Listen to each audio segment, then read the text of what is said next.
How to put music on USB from laptop and PC.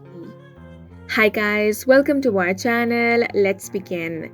As you can see, I have this folder with some music on it. Now you want to insert your USB drive into your laptop and PC, then open File Explorer and find the USB folder.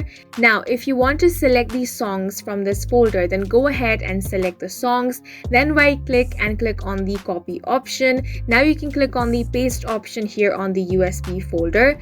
If you want to put the entire music folder into your USB, then you can simply drag this folder over here, and that's going to directly copy the entire folder. You can also right click on the folder, then select copy. Now click anywhere on the USB folder and then click on the paste option, and with these steps you will be able to put music on USB from laptop or PC. And that's it for this video. If you found it helpful, please make sure to hit the like button and subscribe for more videos like this.